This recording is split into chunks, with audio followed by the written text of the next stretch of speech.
तो सपाट ओपनिंग के संकेत निकल कर आ रहे थे। इनफैक्ट आधे घंटे पहले करीब 30 अंकों की तेजी दिखाई दे रही थी, लेकिन अब करीब 5 अंकों की गिरावट के साथ गिफ्ट निफ्टी 25,030 के आसपास कारोबार करता हुआ कल के सत्र में तेजी दिखी थी, लेकिन आज एशियाई बाजारों से संकेत कमजोर ही निकल कर आ रहे हैं। जापान, कोरिया, चीन, हांगकांग, वहां से कोई बड़े पॉजिटिव संकेत तो नहीं, नेगेटिव संकेत ही है, जिसके चलते गिफ्ट निफ्टी भी सपाट ओपनिंग के संकेत 25,000 के पार कारोबार करता हुआ। लेकिन याद रखें, कल अमेरिकी बाजार मेमोरियल डे के चलते बंद थे, लेकिन अमेरिकी फ्यूचर्स में आज सुबह एक्शन दिखा है। इसके अलावा यूरोपियन मार्केट्स में किस तरह का एक्शन दिखा, कमोडिटी मार्केट में पिछले कुछ दिनों से काफ़ी फोकस रहा है, इस पर पूरी जानकारी के साथ अब हमारे साथ अभिषेक जुड़ चुके हैं। अभिषेक, गुड मॉर्निंग। अमेरिकी बाजारों में थोड़ी सी अच्छी खबर निकल कर आई। यूरोपियन यूनियन पर जो टैरिफ लगाए थे उसे डीले किया, जिसके चलते अमेरिकी फ्यूचर्स आज भी हरे निशान में कारोबार करते हुए। आशीषा, बिल्कुल हाँ, बिल्कुल। देखिए, वो खबर तो आ गई थी वीकेंड पर और भारतीय बाजार में कल हमने उसका असर भी देखा। आज जो ग्लोबल संकेत हैं वो पूरी तरह से मिक्स्ड हैं। जैसा कि आप बता रहे थे कि अमेरिकी बाजार मेमोरियल डे के मौके पर बंद थे, तो कल ही हम देख रहे थे, कल जब हम क्लोजिंग शो कर रहे थे तो डाउ फ्यूचर करीब 450-500 अंक ऊपर था। डाउ फ्यूचर्स इस वक्त करीब 450 अंकों की तेजी के साथ कारोबार कर रहा है। अगर हम नेस्डेक फ्यूचर की बात करें तो 200-250 अंकों के आसपास की तेजी वहां पर भी है, तो उसमें कोई ज़्यादा बदलाव है नहीं। एशियाई बाजारों की बात करें तो एशिया से मिक्स क्यूजी में देखने को मिल रहे हैं। जापान में 2 दिनों की तेजी थी, आज हम देख रहे हैं कि वहां पर थोड़ी सी नरमी है, और नरमी भी कितनी है, 50 अंकों की एक रेंज का ही कारोबार हो रहा है। आप हांगकांग को देखिए या फिर चाइना को देखेंगे, अगर कोरिया को देखेंगे तो वहां पर भी फ्लैट टू नेगेटिव कारोबार होता हुआ दिखेगा, तो कोई खास क्यूज है नहीं। सारे के सारे बाजार वो एसेस करने की कोशिश कर रहे हैं कि ट्रंप ने जो कुछ किया, ईयू पर जो 50% टैरिफ लगाया, फिर इसको डिले किया 9 जुलाई तक, इसको किस तरह से समझा जाए और क्या कुछ चल रहा है। ये वेट एंड वॉच वाला मूड है बाजारों में फिलहाल। एक नए ट्रिगर का इंतजार भी कर रहे हैं बाजार। अगर हम अन्य संकेतों की बात करें तो वहां पर भी लेवल्स आपको कमोबेश अनचेंज्ड ही दिखेंगे। आप सोना देखिए, $3350 के आसपास के भाव हैं। क्रूड देखिए, $65 के आसपास के क्रूड के प्राइसेस हैं। बॉन्ड यील्ड में भी कोई खास हम परिवर्तन देख नहीं रहे हैं। 10 ईयर की बॉन्ड यील्ड है वो 1 बेसिस पॉइंट जरूर नीचे आई है, 4.49% की रीडिंग है। इसके अलावा डॉलर इंडेक्स थोड़ी सी नरमी और दिखाकर 98.85 के लेवल हैं डॉलर इंडेक्स के। तो मतलब ऐसा लग रहा है कि कल वाले ही लेवल से थोड़े थोड़े रिवाइज होके, और उसके चलते ही आप देखेंगे कि गिफ्ट निफ्टी कोई खास संकेत दे नहीं रहा है। मतलब सपाट शुरुआत होने की उम्मीद है। 6 अंक नीचे कारोबार कर रहा है। बाकी ट्रंप की तरफ से स्टेटमेंट आ रहे हैं, ट्रंप कह रहे हैं कि नहीं, तमाम देश हैं जो हमसे डील करना चाह रही है, काफ़ी अच्छा है ये देखना। लेकिन इस बीच एक पीटीआई के हवाले से खबर आई है, वो ये कि अगले हफ्ते या अगले कुछ हफ्तों में यूएस का एक उच्च स्तरीय प्रतिनिधिमंडल भारत आएगा व्यापार पर और टैरिफ पर बातचीत करने के लिए, और ये फाइनल राउंड की बातचीत होगी। देखिए, 9 जुलाई की डेडलाइन है। अमेरिका ने जो रेसिप्रोकल टैरिफ लगाया था 26% का, उसकी डेडलाइन 9 जुलाई है, और भारत ये कोशिश कर रहा है कि 26% के रेसिप्रोकल टैरिफ से पूरी तरह से छूट पाया जाए। काफी ज्यादा पुश कर रहा है इस बात को लेकर भी कि जो 10% की बेसलाइन टैरिफ अभी लगा हुआ है, जो पे करना पड़ रहा है, उसे भी आजादी मिले। तो किस तरह से नेगोशिएशंस होते हैं ये देखने वाली चीज होगी। इस बीच भारत के चीफ नेगोशिएटर राजेश अग्रवाल, जो कि डिपार्टमेंट ऑफ कॉमर्स में स्पेशल सेक्रेटरी हैं, वो 4 दिन के दौरे के बाद अमेरिका से लौटे हैं, वॉशिंगटन गए थे, वहां पर उनकी बातचीत हुई। उनके काउंटर पार्ट से पीयूष गोयल, जो कि कॉमर्स मिनिस्टर है, वो भी अमेरिका के दौरे पर थे, तो कुछ कंस्ट्रक्टिव बातचीत जरूर हुई होगी। अब देखते हैं अमेरिका का जो डेलीगेशन आने वाला है उनसे किस तरह की बातचीत होती है, और ट्रेड टॉक्स भारत और अमेरिका के बीच में किस तरह से आगे बढ़ते हैं। तो ये कुछ डेवलपमेंट्स हैं। इनका आज स्पेसिफिकली बाजारों से लेना देना ज्यादा नहीं है, लेकिन हाँ, इन डेवलपमेंट्स पर नजर जरूर रखनी चाहिए। ओवरऑल हम यही कहेंगे कि आज के लिए जो ग्लोबल संकेत हैं वो पूरी तरह से मिक्स्ड हैं, और उसका बिल्कुल सही रिफ्लेक्शन गिफ्ट निफ्टी आपको दिखा रहा है। बिल्कुल सपाट शुरुआत की आज उम्मीद करके हम चल सकते हैं। सपाट ओपनिंग की शुरुआत गिफ्ट निफ्टी 25,030 के आसपास कारोबार करता हुआ और हाँ, इंडिया और अमेरिका के बीच ट्रेड डील और वहां से किस तरह के डेवलपमेंट्स आते हैं उस पर सबकी नजर रहेगी। अभिषेक, शुक्रिया पूरी डिटेल्स के साथ हमारे साथ जुड़ने के लिए। लेकिन इसके अलावा याद रखें, कल के सत्र में FIIs और DIIs दोनों ने ही खरीदारी की थी, दोनों का ही पॉजिटिव फिगर निकल कर आया। FIIs ने करीब 135 करोड़ के शेयर्स खरीदे, वही DIIs ने करीब 1750 करोड़ के शेयर्स कल के बाजार में खरीदे थे। तो पॉजिटिव ट्रिगर FIIs की खरीदारी फिर एक बार भारतीय बाजारों में लौटती हुई 1745 करोड़ के शेयर्स उन्होंने खरीदे थे। इंडेक्स फ्यूचर्स में 560 करोड़ की खरीदारी दिखी। इंडेक्स ऑप्शंस में करीब 40,000 करोड़ से ज्यादा की खरीदारी। स्टॉक फ्यूचर्स और स्टॉक ऑप्शंस में भी पॉजिटिव फिगर ही कल निकल कर आया। स्टॉक फ्यूचर्स में 2200 करोड़ की खरीदारी और स्टॉक ऑप्शंस में करीब 7,000 करोड़ के खरीदारी कल के सत्र में दिखी थी। लेकिन याद रखें, 5 स्टॉक्स FNO बैन में रहेंगे आज के सत्र में। Chambal fertilisers, Hindustan copper, Manappuram finance, RBL bank और टीटागढ़ वैगन्स। याद रखें, टीटागढ़ पिछले कुछ दिनों से FNO बैन में रहा है, आज भी FNO बैन में रहेगा। तो इन 5 स्टॉक्स पर अपनी नजर रखें। Chambal fertiliser, Hindustan copper, Manappuram finance, RBL bank और टीटागढ़ रेल। लेकिन कल के सत्र की तेजी और आज गिफ्ट निफ्टी से सपाट ओपनिंग के संकेत, ऐसे में किस तरह की रणनीति बनानी चाहिए, ये बताने के लिए अब हमारे साथ एंजल वन से राजेश भोसले जुड़ चुके हैं। राजेश जी, बहुत बहुत शुक्रिया समय निकालकर आज हमारे साथ ET Now स्वदेश पर जुड़ने के लिए। बताएं, इंडेक्स लेवल पर निफ्टी और बैंक निफ्टी पर किस तरह की रणनीति ट्रेडिंग के लिहाज से आज के सत्र के लिए बनानी चाहिए? जी नमस्कार, गुड मॉर्निंग। देखिए, ओवरऑल ट्रेंड तो पॉजिटिव ही है, बट निफ्टी के बारे में बात करें तो 25,100 के आसपास रेजिस्टेंस फेस कर रहा है। लास्ट 2 वीक से 25,100 के पास रेजिस्टेंस लिया है। भी एक 25,100 के पास रेजिस्टेंस लिया था। तो जो नेक्स्ट मोमेंटम है वो 25,100 के ऊपर ही दिखेगा। ऑन द डाउन साइड 24,850 जो है काफी अच्छा सपोर्ट है। यहाँ अगर डिप आता है तो यहाँ पे बाइंग की रणनीति रखनी चाहिए। तो बायस पॉजिटिव है, बाय करके ही चलना चाहिए। सिमिलरली बैंक निफ्टी के बारे में बात करें तो बैंक निफ्टी भी एक रेंज में ट्रेड कर रहा है। 55,700 का एक रेजिस्टेंस है, उसके ऊपर एक रेंज ब्रेकआउट देखने को मिल सकता है, जहाँ पे बैंक निफ्टी जो है 56,000 और 56,250 के लेवल्स भी एक्सपेक्ट कर सकते हैं। तो बायस पॉजिटिव है, बट रेंज में ट्रेड कर रहा है। रेंज ब्रेक करने के बाद वापस एक मोमेंटम मूव हमें देखने को मिल सकता है। कारोबार आज के सत्र में नजर आ सकता है। लेकिन Rajesh ji, stock specific ideas कौन से होंगे? कोई स्टॉक्स जहां पर खरीदारी के मौके बनेंगे आज के सत्र के लिए? देखिए, यहाँ पे 2 बाय कॉल्स दूंगा। एक फ्रंट लाइन काउंटर और एक मिड कैप काउंटर्स में बाय है मेरा। फर्स्ट बाय है मेरा लार्सन में। देखिए, जो रिसेंट अपमूव आया है उसमें लार्सन ने उतना ज्यादा पार्टिसिपेशन नहीं किया है, बट अभी हम देख रहे हैं कि जो जैन का स्विंग हाई था तो उसको वो ब्रेक कर रहा है एंड यहाँ पे काफी अच्छे लॉन्ग फॉर्मेशन हमें लार्सन में देखने को मिल रहा है। तो लार्सन एक फ्रंट लाइन काउंटर में बाय करके चला जा सकता है। 3650 के आसपास की क्लोजिंग है। 3590 के स्टॉप लॉस से बाय करना है और जो टारगेट एक्सपेक्ट कर सकते हैं वो होंगे 3770 के। दूसरा जो बाय काउंटर है वो है गोदरेज प्रॉपर्टीज।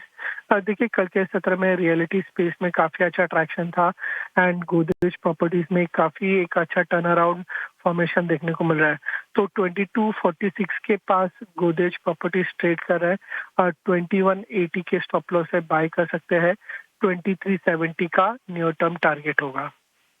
ठीक है, तो गोदरेज प्रॉपर्टीज पर खरीदारी की राय 2180 के स्टॉप लॉस के साथ 2370 तक के टारगेट्स यहां पर नजर आ सकते हैं। तो ये stock specific idea Godrej properties पर आपके लिए हम लेकर आए हैं। राजेश जी, बहुत बहुत शुक्रिया समय निकालकर आज हमारे साथ ET Now स्वदेश पर जुड़ने के लिए, भारतीय बाजारों पर रणनीति और स्टॉक स्पेसिफिक आइडिया हमें बताने के लिए। एक छोटे से ब्रेक के लिए रुकेंगे, लेकिन ब्रेक के बाद नतीजों के दम पर, खबरों के दम पर कौन से स्टॉक्स फोकस में है, इसके अलावा ब्रोकरेज रिपोर्ट्स कहां से निकल कर आई है और कमोडिटी मार्केट में किस तरह के कमाई वाले मौके होंगे, उस पर भी नजर डालेंगे।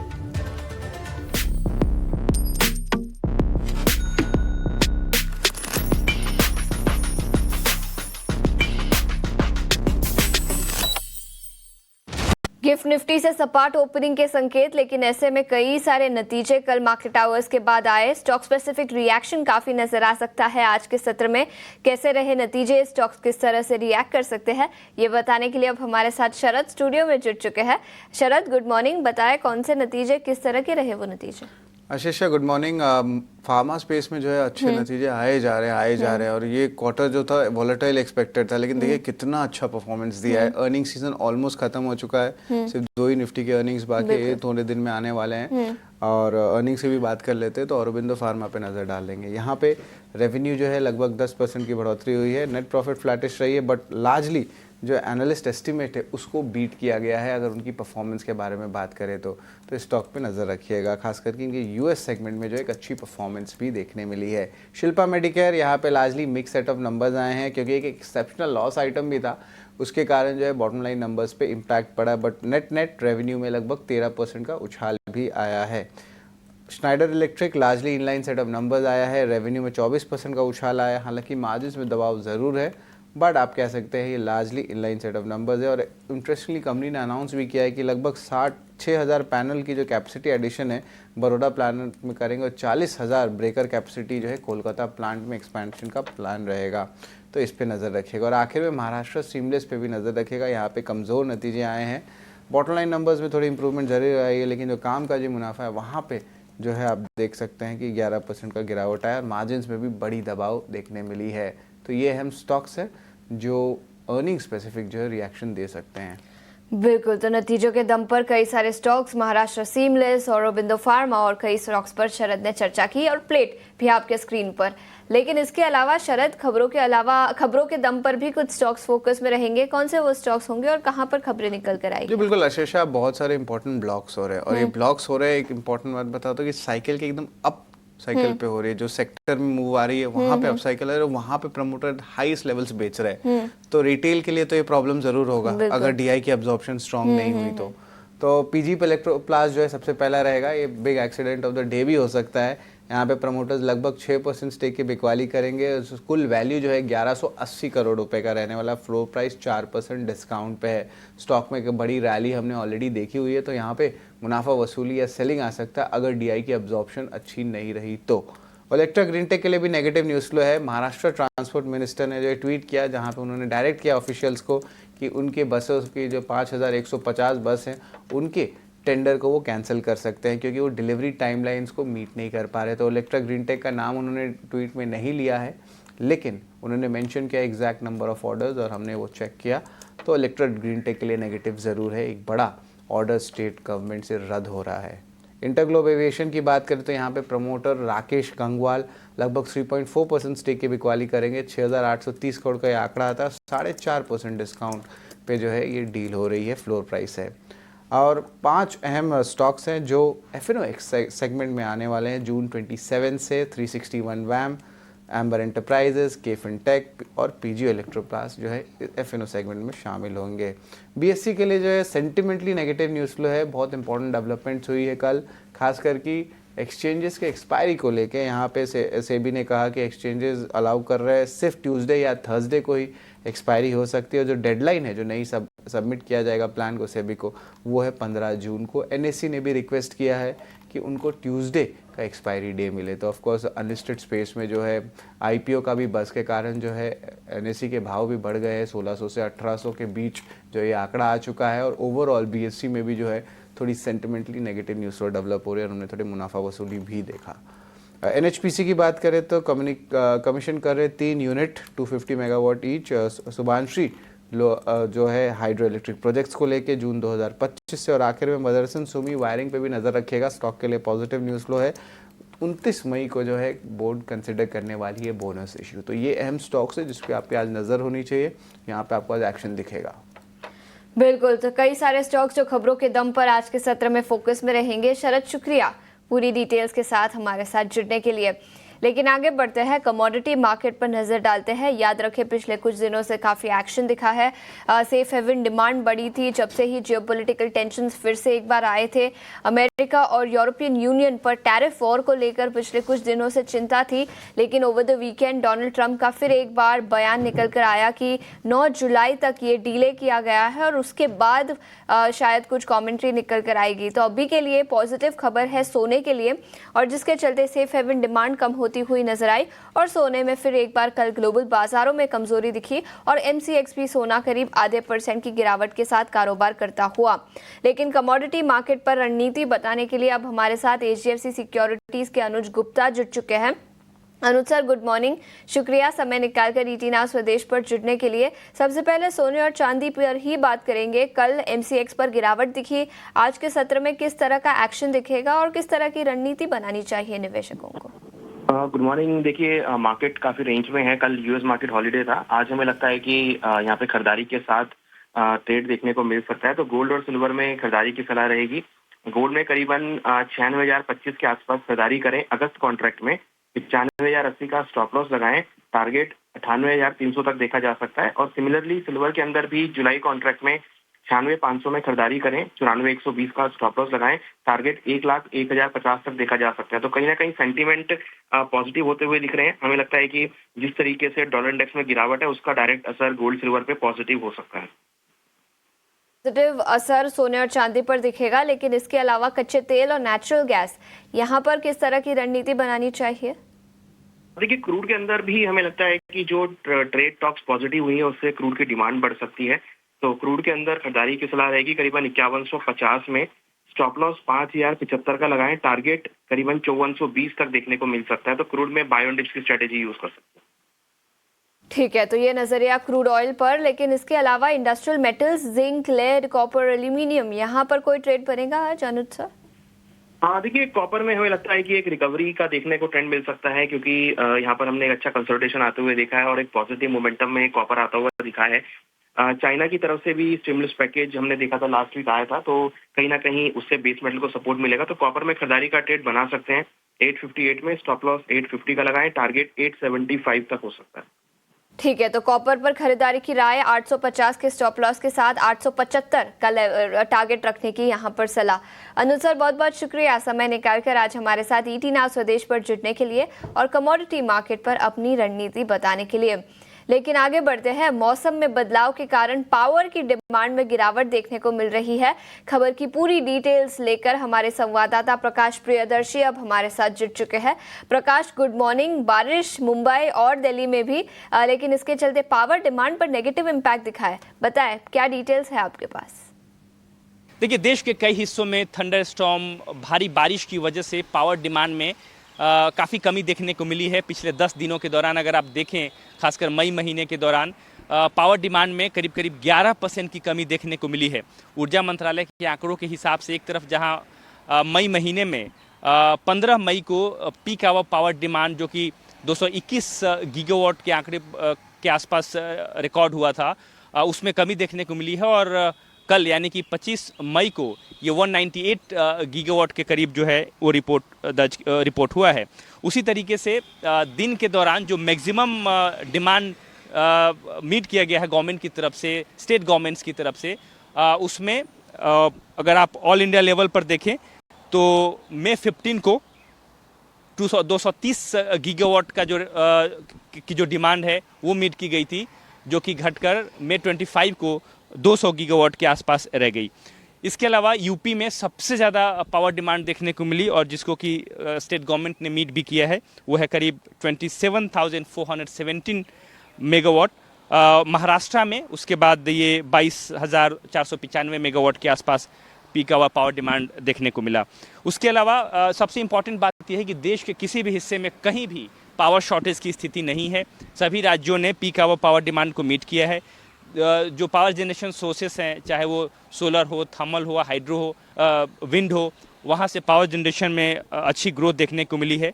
लेकिन ऊर्जा मंत्रालय का अनुमान ये कहता है कि जो ऑनगोइंग समर सीजन है उसमें peak hour power demand 270 gigawatt के आंकड़े को पार कर सकता है। अब ये देखने वाली बात होगी क्योंकि जून और जुलाई के महीने में किस तरीके से वेदर के कंडीशंस रहते हैं, क्योंकि ऊर्जा मंत्रालय का अनुमान है कि peak hour power demand 270 gigawatt के आंकड़े को पार कर सकते हैं। सरकार ने इमरजेंसी प्लान ऑलरेडी तैयार किया हुआ है कि जून जुलाई के दौरान जो भी पावर डिमांड में बढ़ोतरी होगी उसको मीट किया जाएगा।